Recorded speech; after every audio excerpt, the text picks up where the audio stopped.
Thank you, Madam Chair. This would be funny if it wasn't so serious. Number one, everything that I'm hearing on the other side strikes of isolationism. That's what it is.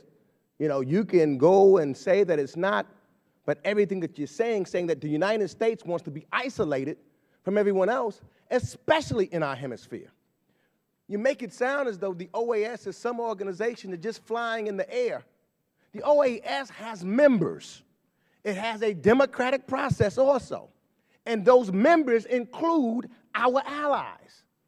I have not heard Colombia say we don't want the OAS. I have not heard Mexico say we don't want the OAS. I have not heard Peru say we don't want the OAS. I have not heard Brazil say we don't want the OAS. I have not heard Argentina say we don't want the OAS. All of these are allies of ours. They are all part of the OAS. They each and every one of them have a vote in the OAS. It's not some individual by him or herself that is a dictator that tells the OAS. It is our allies. The same ones you say you want to trade with. The same ones that we have agreements with. Those are our friends. And by saying that we don't want to support the OAS, we are in fact slapping them in the face. Those who support us the most. We're slapping them in the face. We say we want trade agreements. The president said he wants a trade agreement, pass TAA, and we'll have those trade agreements done. But to say that we're going to turn our backs on all of our friends on this hemisphere after all that they have gone through.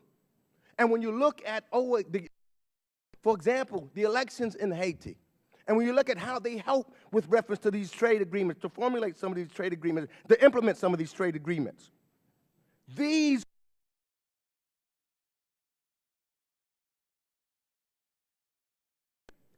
with reference to the words of the former chair, Henry Hyde, when he said that massively engaging the world while living on an autonomous island. That's what we're trying to do, live on an autonomous island in the global sea. What does it breed? It breeds arrogance and self-delusion.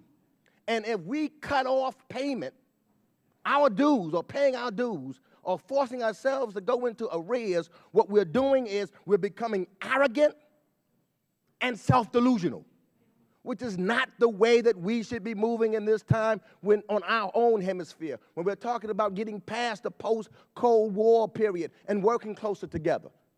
You don't just throw away the whole barrel of apples because maybe there's one or two you don't like. We figure out how we fix it, how we work together. We work with our allies. There's votes that take place. That's what we should be talking about. The gentleman yield for a question. When I finish, yes, I will yield.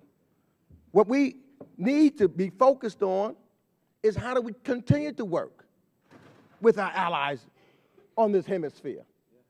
And without the OAS, we're saying to them, we don't want to work with you. And I'll yield to the gentleman. Mr. Rohrabacher.